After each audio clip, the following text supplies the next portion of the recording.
안녕하십니까. 송국근 혼술이 9월 5일 금요일에 보내드리는 속보입니다. 자, 장동혁 국민의힘 대표 마침내 이재명과 만납니다. 8일입니다. 다음 주 월요일 날 두 사람이 독대도 합니다. 처음에는 정청래하고 같이 여야 대표가 같이 회동을 하지만은 그것이 오찬이고 오찬이 끝나면은 영수회담을 갖기로 합의를 했습니다. 조금 전에 발표가 됐는데 이것은 장동혁 그 대표가 원했던 바죠. 본인의 뜻을 관철을 시켰습니다. 이재명이 미국 갔다 온 거, 일본 갔다 온 것을 자화자찬하기 위해서 여야 대표회담을 하자고 했는데 거기에 조건을 걸었죠. 장동혁 대표가 그래, 그런 그 자화자찬하는 자리에 가줄 테니 바로 영수회담도 같이 따로 하자. 별도로 영수회담 하자. 그때는 영수회담을 단 둘만이 하는 이재명과 단 둘만이 하는 영수회담을 시간은 같은 날 해도 되고 아니면은 시간을 좀 날짜를 뒤로 미뤄서 약속을 하면은 거기 참석을 해주겠다. 정청래도 같이 모이는 그 자리에 그렇게 했는데 지금 협의 과정에서 월요일 날, 8일 날 오찬을 하면서 그 정청래와 같이 하고 그 다음에 오찬이 끝나고 나서 이재명과 장동혁 대표가 단둘이 이 회담을, 영수회담을 하기로 했습니다. 일종의 이제 담판이 필요한 그 상황인데 어떤 뭐 현안에 대해서 뭐 합의점을 끌어낸다 이런 건 없습니다. 이런 회담에서. 다만 지금 국민들이 궁금해하는 것, 특히 안티 이재명 쪽의 이 많은 그 우파 또 중도층에서 왜 과연 이렇게까지 왜 이 지경으로 나라를 만들고 있는지 그 부분에 대해서 집중적으로 캐묻고 답변을 얻어내야 됩니다. 답변을 못하면 못하는 대로 여기서는 질문이 중요하죠. 이재명을 몰아붙이는 따지는 거, 뭘 따질 것인가 이것이 가장 중요합니다. 자, 일단 오늘 그 용산에서 발표를 했는데 김병욱 정무비서관이 브리핑을 했습니다.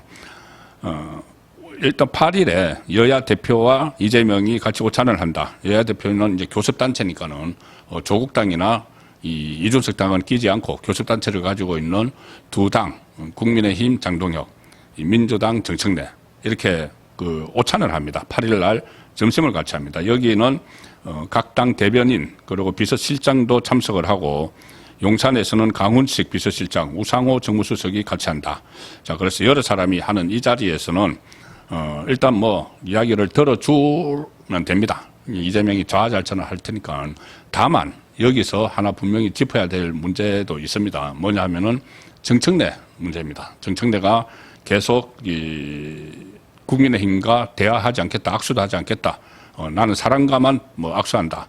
우리나라에 야당은 없다. 이런 식의 망발을 계속했죠. 그 부분에 대해서 분명히 짚고 넘어가야 됩니다. 그냥 좋은 게 좋다는 식으로 한 자리에 모였다고 그냥 뭐 아무런 어떤 사과나 유감 표명이나 이런 것도 없이 그냥 악수하고 이재명 앞이라고 정청래도 악수 안 할 수가 없겠죠. 안 하면 참 모양이 이상한 괴상한 그런 그 회담이 됩니다. 그런데 어쨌든 거기 좋은 게 좋다고 그냥 악수하고 웃고 넘어가면 안 됩니다. 분명히 이 정청래가 야당을 인정하지 않는 그 상황에 대해서 이재명이 보는 데서 유감 표명을 받아내든지 아니면은 왜 그렇게까지 하느냐고 따지는 그런 그 절차가 있어야 되는 거죠. 그냥 서류어머니 어물쩍 넘어가면 안 됩니다. 그리고 이 여러 사람이 이제 모여서 이렇게 하지만은 거기서도 분명히 해야 될 부분들은 있습니다. 자, 그 부분을 제가 잠시 후에 뭘 이야기를 해야 되는지 한번 그 짚어보도록 하겠습니다. 이날 해동은 그런 그 오찬은 이 여러 명이 참석을 하죠. 3명씩 9명이 참석을 합니다. 이재명하고 강훈식, 그 우상호, 그리고 이 장동혁 대표하고 대변인, 비서실장이 참석을 하고 정청래 대변인, 비서실장 9명이 참석을 하게 됩니다. 그리고 오찬이 끝난 뒤에는 이재명과 장동혁 대표가 단독 그 회동을 한다. 자, 그리고 그 전에 이 장동혁 대표가 여러 사람이 모여서 모여 앉아서 식사하고 득담을 나누는 그런 영수회담은 영수회담이 아니다. 이렇게 이야기를 했죠. 그러니까 별도의 자리를 만듭니다. 진짜 영수회담이 열리는 것이죠. 그리고 장동혁 대표는 그 회담과 관련해서 독대를 요구를 해서 이제 관철을 시켰고 형식과 의제가 가장 중요하다. 이렇게 이야기를 했었죠. 그때 저도 어떤 제한을 하면 안 된다. 시간도 제한하지 말고 의제도 제한하지 말고 무제한 이 토론 형식으로 그리고 따지는 식으로 해야 된다고 했는데 그런 식으로 합의가 됐다고 합니다. 의제는 특별히 사전에 정하지 않는다. 자연스럽게 진행이 될 거다. 시간도 자연스럽게 시작과 마무리가 될 거다. 그러니 별다른 제한이 없습니다. 그렇다면은 장동혁 대표에게는 절호의 기회가 되는 것이죠. 일종의 시험대가 되기도 하는데 1.5선 보궐선거를 통해서 들어와서 재선도 아니고 1.5선 당대표라는 그래서 과연 제대로 할 수 있겠느냐. 이 엄중한 상황에서 그런 우려들도 있는데 이번에 그것을 말끔히 씻어내는 그런 그 투쟁력을 보이고 전투력을 가시하는 그런 자리가 돼야 됩니다. 아마 그 장동혁 대표의 임기 2년 중에서 가장 중요한 시험대에 섰다. 나중에 뭐 지방선거도 있고 하지만은 당장 상황이 너무 암울하기 때문에 어떻게 돌파를 하느냐, 이재명에게 뭘 따지느냐에 따라서 장동혁에 대한 평가가 다시 이루어질 수가 있습니다. 지금 이재명이 지난번에 뭐 영수회담 그 윤석열 당시 대통령에게 영수회담 하자고 10번 이상 막 조르듯이 해가지고 한 번 했죠. 한 번 했는데 그 자리에서 이재명은 이 주머니에서 갑자기 공개가 되는 상황에서 주머니에서 A4 용지를 꺼내서 15장인가요? 한 10분 동안 막 읽었습니다. 자기 혼자 이야기를 했죠. 자기가 하고 싶은 말 이거다 하고 이야기를 했는데 이번에는 그렇게 하면 안 됩니다. 이재명의 이 말을 끄집어내야 됩니다. 워낙 엄중한 상황이기 때문에 이재명의 말을 끄집어내야 되는데 자 가장 중요한 그 핵심적으로 캐 묻고 따져야 될 부분이 저는 한 3가지가 있다고 봅니다. 첫 번째는 지금 이루어지고 있는 정치보복이죠. 정치보복. 이 정치보복은 지금 특검에 의해서 실시가 되고 있죠. 특검이면은 3개의 특검이 국민의힘을 장동혁 대표가 이끌고 있는 국민의힘을 아예 개멸시키려는 그 국민의힘 압수수색도 막 시도를 했었죠. 어제까지. 그리고 또 현역 의원들을 소환하고 출국 금지시키고 한 10명 이상을 겨냥을 하고 있습니다. 그래서 개헌 저지선을 무너뜨리려고 특검이 이 민주당과 내통한 것 아니냐 그런 이야기까지 나오기 때문에 그 부분을 분명히 짚고 넘어가야 됩니다. 짚고 넘어가야 되는데 이것은 정청래와 민주당 지도부가 있는 그 자리에서도 이것을 거론을 해야 됩니다. 그렇지 않으면은 이 독대 자리에서만 그거를 하면은 이재명이 보나마나 그렇게 이야기하겠죠. 아, 특검은 나하고 내 의지와 상관없는 거야. 저번에 한번 그런 이야기를 한 적이 있습니다. 이게 이준숙 방통위원장이 국무회에서 특검이 정치보복 아니냐고 하니까 이재명이 그때 아니야, 이것은 민주당에서 하는 거지 나와는 상관없어. 민주당에서 하는 걸 내가 뭐라고 할 수는 없어. 삼권 분립이 있는데 이런 좀 허망한 이야기를 했죠. 자, 또 그런 식으로 넘어갈 수가 있으니까 이 정청래가 있는 그리고 정청래 비서실장 그 민주당 대변인이 있는 자리에서 이 문제를 끄집어내야 됩니다. 이게 정치보복 아니냐. 이것을 그 자리에서도 끄집어내고 단독 영수회담에서도 분명히 이것을 따져야 되는 문제인 것이죠.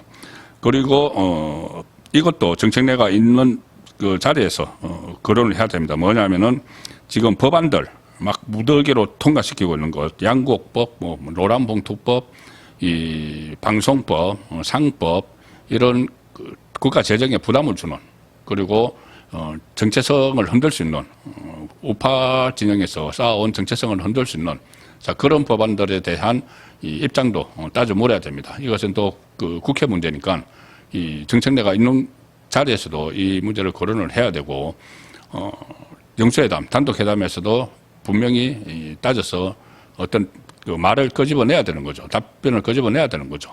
그냥 그 여야 같이 모인다고 해서 이재명의 일방적인 말, 미국에 가서 했던 거 자아자찬, 그 앞뒤가 안 맞지 않는 그런 이야기만 쭉 듣고 와가지고는 결코 회담을 성공했다고 볼 수가 없습니다. 그리고 특히 장동혁 대표 입장에서는 지금 시험대에 섰기 때문에 독한 마음을 가지고 가서 그 8일 날, 다음 주 월요일 날 임해야 됩니다. 정치보복 문제를 따져야 되고 법안 행포도 있지만은 또 하나 이것은 단독 독대 회담에서 분명히 따져야 됩니다. 뭐냐면은 이재명의 재판 어떻게 할 거냐. 지금 5개 재판부가 서서히 벌으니까 일단 멈춰 세워놨지만은 만약에 이 재판을 다시 해야 된다는 그 법원의 결정이 나오면은 거기 그대로 따를 것이냐. 이게 추후 지정이니까 언제든지 할 수가 있습니다. 5개 재판부 중에서 뭐 판사가 교체되든지 해서 이재명이 지지율이 떨어지든지 해서 이 재판을 재개하게 되면 거기에 따를 것이냐. 그거 분명히 해야 됩니다. 그때 다시 뭐 헌법 84조가 어떻고 그거 하지 말고 재판부의 결정에 완전히 그러니까 법원의 결정에 맡겨라. 그렇게 다그쳐야죠. 거기에 대해서 이재명이 무슨 답변을 하든 그 답변 내용에 따라서 또 대응을 하면 되고 그때 김용태 비대위원장처럼 가가지고 뭐 5년 후에 임기가 끝난 후에 재판을 어떻게 할 거냐 이것은 아무 의미가 없습니다. 지금 헌법 84조에 따라서 진행되던 재판은 그대로 해야 되기 때문에 그 재판을 법원에 전적으로 맡겨라. 어떤 뭐 공소 취소니 뭐 이런 이야기 하지 마라는 그 부분도 분명히 해둘 필요가 있습니다. 이재명이 거기서 답변을 이리저리 피해가겠지만은 국민이 알아야죠. 이 핵심적인 문제가 뭔지.